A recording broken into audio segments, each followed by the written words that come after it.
Welcome to our December 5th edition of Gold and Black Live. This will be our only show in the month of December. We'll return back in January. I think January 9th we'll start up pretty much our weekly shows throughout Big Ten basketball season. Want to thank our sponsors, Triple X, On the Hill, but on the level of Purdue tradition since 1929. And of course, our good friend State Farm agent Trent Johnson at trentismyagent.com. Okay, our show today, it's been a busy week. We'll talk a little Purdue football. We'll start out actually talking a little Purdue basketball with Brian Neubert. Of course, the Boilermakers have a huge matchup tomorrow against Iowa State. I think it's the first matchup between two top 10 ranked teams in Mackey Arena in non-conference play in 15 years, if not 16 years. So it's a huge one there. And then Tom Dienhart and Dub Jellison will join us, talk Purdue football National Signing Day. And then our last segment, Tom Schott and Young Lee will talk about the Tiller memorabilia and the ring sale and other things that are being sold out of the Tiller collection to raise money for the Tiller chapter of the National Football Foundation, which really, in essence, benefits scholarships for students and athletes in our area, high school students and athletes as they head to college. So a very worthwhile event. So without further ado, we'll get to Brian Neubert and we'll talk some Purdue hoops. And we appreciate you checking in to Gold and Black Live. Brian Neubert in here, and we will get a chance to talk some Purdue hoops. Brian, come Saturday at noon, of all things, Purdue takes on Iowa State. I did some looking up. It's the first battle between two top 10 ranked teams in the non-conference in Mackey Arena since when? I was wrong at first, but yes, 2000. Now Villanova, because Purdue wasn't ranked in the top 10. But I didn't know. West Virginia, January 1st, 2010 was the last time, and of course Purdue won that game. Robbie Hummel and others had a big game on January 1st. I think Purdue was ranked 4th, and the Mountaineers were ranked 6th. But Brian, big test certainly tomorrow, and yet Purdue has passed all its tests so far for the most part with flying colors. But it will be a challenge in Mackey Arena come noontime. Yeah, you will have to excuse the cough. I came back with a little bit of Jersey fever. It's obviously going to be a really big game for Purdue, probably the signature game of their non-conference schedule, and that included a trip to Alabama. That obviously included a neutral site game against Texas Tech. There's still Auburn to come. The Marquette game doesn't look like very much right now relative to what Purdue hoped it would be when it was first scheduled. But yeah, this is a big-time game. Iowa State's always been very good defensively. Purdue's elite offensively, and should be a hell of a game. I always give Purdue the benefit of the doubt when they're at home, and I will continue to do so until I see different. So I feel really good about Purdue simply because they're at home. And that's kind of something that's going to ripple out through the season is, people who, think that, Purdue might not be the Big Ten favorite anymore because everybody loves Michigan right now. They haven't looked at the schedule. Yeah. Because Purdue has Michigan, Michigan State, and Illinois all at home only. And that is a huge deal. The impact of Mackey Arena, is considerable. And when Purdue's as good as Purdue is right now, Purdue's going to be really hard, if not impossible, to beat at home. Yeah, it's a good point. I think Purdue at home, and even though a noon kick, so to speak, it will be packed to the gills as the Boilermakers take on the Cyclones. And Brian, you were only 10 years old, and I'm going 1980s on you. Last time Iowa State came in to West Lafayette, and Jeff Grayer, I don't know if you remember Jeff Grayer. Yeah, oh yeah. They came in and beat Purdue. Small forward. Yeah, right. Knocked Purdue. All I remember about that is my parents were going to go all set to go to the Big Apple NIT in New York. They lost to Iowa State, and Gene Katie threw a gasket after the game. And imagine that. Only lost a couple more games the rest of the year, but the Cyclones will be a big test. All right, I want to ask you about Obviously Rutgers and Purdue took care of business. You've really been well to articulate that this is a team that is well suited to handle itself on the road. I mean, when you have as much experience as Purdue has with the big three, but also guys like Oscar Clough that have played a lot of college basketball on down the line. This is a team that is should show well on the road and should show in big environments. When you're ranked number one, you should. I guess you're going to. That's by definition. But pretty unique outfit, and I thought against Rutgers, for the most part, it was business as usual. Purdue just took care of business for the most part in that game in Piscataway. Yeah, the thing I would say first off is that was not a typical, Rutgers when Rutgers is good home environment. Rutgers is down this year, obviously. Purdue people always turn out really well on the coasts. And there were a lot of Purdue people there. And I wouldn't even call that a hostile environment for Purdue. It was more like a neutral environment. But no, Purdue's experience, should show up on the road. These guys have been through everything. There's nothing they shouldn't be ready for. And I think one thing that translates very well to the road is, I think Purdue is good enough defensively to hold its own. I think Purdue is complete enough offensively to not have to shoot threes really well, which is something that typically goes sideways on the road oftentimes. If you shoot bad, you're going to get a couple of those back. And sometimes you're going to get do-overs on those threes or putbacks because this is such a good offensive rebounding team. I think Purdue's ability to offensive rebound and get out in transition, I think is going to get them a baseline of scoring. Every game that can really buoy you when your offense isn't necessarily functioning at the highest level possible, which is sort of what you have to kind of expect on the road as much as anything. I think it comes down. I mean, this is the same thing every year, but it's going to come down to fouls. Can Purdue stay out of foul trouble? If they get in foul trouble, is it that big a deal? Certainly not as much as it was last year. Can Purdue get to the foul line? Can Purdue guard without fouling? Things like that. Can Purdue keep its head enough to avoid those runs of turnovers that just change games? Again, you don't know it until you see it, but those are kind of the areas that's going to determine Purdue's success away from Mackey Arena. But again, as I said before, look at this Big Ten season. Going to Wisconsin's tough, but really the only road game that would be really, really scary to me, if I were a partisan, would be that game at UCLA. Yeah. You don't go to Michigan State. You don't go to Michigan. You don't go to Illinois. Obviously, go to Indiana. I'm not sure if they're at a place right now where they can win that game. We'll see how they bounce back from the Minnesota loss against Louisville this weekend. But Purdue has to be the more physical team. They have to be the smarter team. They have to just play like the more experienced team on the road, and they're going to be okay. Yeah, and you build that whole thing with UCLA. Of course, has struggled a little bit. Indiana loses to Minnesota to open this Big Ten season. They're the Hoosiers' first loss, but I think you're on to something. And I think one thing also interesting in the Rutgers game, and maybe to your point, Fletcher Loyer, who has been so good shooting the threes, I think missed his first five shots, I think, and Purdue. Got ahead early.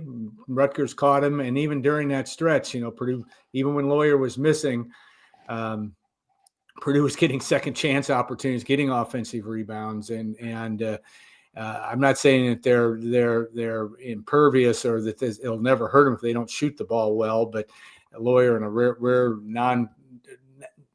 not as good a shooting night as he's typically, although he had a couple in the second half. This team has a lot of weapons, a lot of different places. Well, just because Fletcher Loyer is leading them in scoring statistically right now, this isn't a team built for Fletcher Loyer to be at the leading scorer. He's always been kind of that complimentary guy, the ultimate complimentary guy to Braden Smith and Trey Coffin-Rand or whoever it was before, Zach Edey, obviously. So that's just kind of the way things worked out. But if people are expecting Fletcher Loyer to average 16 points a game this year on 52% three-point shooting all year, I'm not sure that was ever realistic. Yeah. So I wouldn't necessarily look at his statistics in that regard in terms of something that didn't go as planned. at Rutgers, I think Purdue needs Trey Kaufman-Renn to be its leading scorer, and then Braden Smith to be, a close second, and then Fletcher Lawyer to be a close third, and then the combination of Oscar Clough and Daniel Jacobson after that to be, really productive and really efficient. And then whatever you get from CJ Cox and Jakari Harris. I'm going off on a tangent here, so you'll have to excuse me. That's all right. Kind of being opportunistic after that. But no, Fletcher Lawyer is a great player. I mean, he does so much for their offense that people don't even notice because the attention defenses have to pay to him. There are going to be games this year where Fletcher Lawyer does not score more than like 7 points, probably 6, 7 They only points. get 3 shots sometimes. And Purdue might score 90 because of what the attention that holds him to those amount of points produces for other people. The spacing part of this whole thing for Purdue has just been, really important to this becoming an offensive juggernaut of a program. And,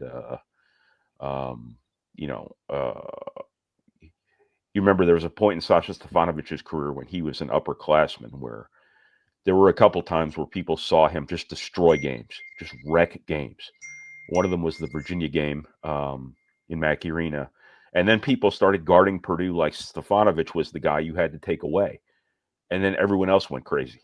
Yeah. And I think you've seen Purdue go out of their way to make a special point to involve Lawyer early, to get him shots early, to tell the opponent, this is the guy you got to worry about. Not Trey Kaufman-Renn or Braden Smith. You can worry about them next. But if you have to pay this much attention to Fletcher Lawyer, then good luck stopping all of them. Yeah. And I think Lawyer's plus minus, I know it's not the be all and end all statistic. I think it was still the highest of anyone in that game. That's such a weird statistic. Yeah. Sometimes that stuff just doesn't make any sense. There was a guy, God, who was it? There was somebody's number who just didn't make any sense whatsoever when I look back at that box score. Yeah. It doesn't matter now. I think it might have been Omer Meyer was -7 or something like that. No. It might have been somebody on Rutgers, actually, now I think about it. But yes, it is. It doesn't matter. It is a statistic that works better in hockey than it does in basketball. However, it has become a thing in basketball, certainly. All right, I want to ask you too, as you look at this team and through its first handful of games, what would you call Purdue's biggest surprise? Watching Purdue as no one watches them closer than you do. What do you think the biggest surprise for Purdue right so far? What's has surprised you most, I should say, about the start of this season, do you think? Well, there's a couple things. One, Oscar Clough is not just a good piece. I think he's a great player. And I think that, Purdue didn't necessarily need a great player. They needed a role player to fix their problems from last year. But Oscar Clough is going to be in the All Big Ten conversation if he keeps this up at the end of the year. He's an unbelievable rebounder. Rebounder typically translates from level to level. His passing has been beyond anything that I think anyone ever could have imagined. Yeah. He should be one of Purdue's most fouled players. I think that battle of attrition factor where the foul differential swings in Purdue's favor again should be a thing for him where he really helps Purdue. He's a great free throw shooter. So when he's out there closing out games as a defensive rebounder, which he's done a couple times, including Alabama, when he gets the ball and he's the guy you have to foul, he's going to be a 77% level guy. And it just you could not have asked for any more from Oscar Clough than what you've gotten. Outside of that, I think you see a Purdue team that is just really locked in defensively, really really attentive defensively. I think they do a really good job executing scouting reports, paying attention to scouting reports, details. I think that speaks volumes about the seniors' leadership. I think that speaks volumes about the newcomers' ability to kind of figure things out and already understand how important defense is at this level. Omer Meyer has done a very good job defensively, a very good job as a team defender, which is very, very rare for freshmen. And, the stigma around Euros or international players, I should say, quite often is that they don't guard anyone. Yeah. They're NATO with little blue sticks and whistles, Did that make any sense? No, but that's okay. Well, yeah. I think the job Omer Meyer's done, clubs is the word I was looking for. Okay, all right, there you go. Omer Meyer's done a really good job defensively, and I think that's really notable, and probably something you can extrapolate over across the entire team. I think C.J. Cox and Jakari Harris have done a really good job on the ball. I think Braden Smith was great defensively at Rutgers, great, and when he's the guy who's setting that tone for you, that's a really big deal because Braden Smith is that guy who, obviously, what he does, kind of is. I don't know what the word I'm looking for is, but he's the guy that people look at and say, if he's playing like that, I need to play like that. Leads by example. Well, yeah, that's a little bit too commonly used for my liking. So I think Purdue's done a really good job defensively. If they keep this up, they're going to be really, really hard to beat. Yeah. Really hard to beat. What's it say too? Jack Benner obviously was out ill, did not play the game, and then Liam Murphy comes in and hits a three at a time where you need it. And my point is, 1 through 10, this team is, and then you've talked about this at length that some people didn't want to necessarily listen to. Is all right. Yesterday against Rutgers on Tuesday, I should say. It was Jakari Harris's turn to be the offensive. He scores 11 points in the first half. Really puts Purdue in good position. Not that C.J. Cox didn't play well. It was just that it was, and it's overly simplified to say it was Harris's turn. It was more than that. But there's just some really good moving parts to this team. And there may be days that Murphy may not play for 5 or 6 games if Benter, in close games, if Benter's back healthy, but still a good thing to have coming off your bench. And certainly Jakari Harris, a guy you've talked about at length about being as good as we saw at Rutgers, again, presents so many good options for Purdue. Yeah, no, one of the things to add to the defensive point from before, when you rebound and you protect the rim, the defense always looks way better. Yes. Than it would otherwise. And Purdue's got that fixed now. That was the biggest problem they had last year. Yeah, absolutely. To your point about having these platoons at certain positions, there's going to be games where it's Oscar Clough, and there are going to be games where it's Daniel Jacobson. There are going to be games where it's C.J. Cox, and there are going to be games where it's Jakari Harris. To a lesser extent, there's going to be Jack Benner and Liam Murphy games. Yeah. And when you look at Cox and Harris, to put that face on it, C.J. Cox was awesome in the Bahamas. Jakari Harris was great at Rutgers. When one is good, the other one's not side-eyeing the other one, and isn't sitting there sitting on the bench unhappy. And that's what makes this group. I don't want to use the word special because they're not the only team in the world that just kind of wants to win and they root for one another, but they're in it for something bigger than themselves. And I do think this has been a situation Purdue's had often over the years. And it's not a coincidence. I think it's something Purdue, works toward on the front end in recruiting and, obviously underscores the importance of in its messaging to its players, its handling of players and things like that, and ends up with these rosters where the most important thing is winning. And, I think to all of those guys, the most important thing is winning. I don't think Daniel Jacobson's, I don't know Daniel Jacobson like a buddy or like one of his buddies would or anything like that. Not that that's my job, but I don't think that he's going to be. Well, my phone's ringing. Go ahead. Sorry about that. I don't think he's going to be upset on the bench when Oscar Clough is going crazy and he's only playing a few minutes. Now, that's different because that's probably going to be more 20-20 split just because of the simple nature of the center position. But Harris and Cox are the perfect example where if one makes a couple shots early or matches up better on the guy they have to defend, they might end up riding that guy more than the other one. And the other one's not going to be sitting on the bench, unhappy. Yeah. And Purdue has all the makings of it, well documented. It's about as unselfish a skilled team as you're going to find. And it certainly has shown up here in the first handful But of games. Things are always good when people are winning. That's right. So if Purdue loses a couple games, that's when you really find out what these rosters are made of. So that's kind of the qualifier I would put on that.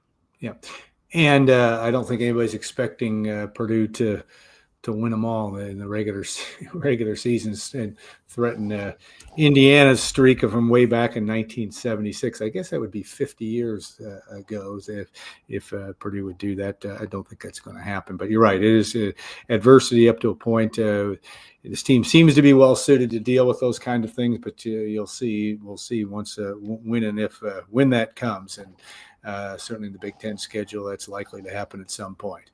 All right, Brian, we appreciate your work. Look forward to Brian's work before, during, and after Saturday's game against Iowa State. And, of course, throughout the month of December, Purdue will play Minnesota at home next Wednesday, and then Marquette. And then they're off for finals and back against Auburn before closing out the year against Kent State to finish out the the non-conference season before heading back. I think it's Wisconsin first on the road, right? Wisconsin on the road first. On Big Ten play. So, all right, Brian, thanks again, and stay tuned. We'll be back in a couple minutes.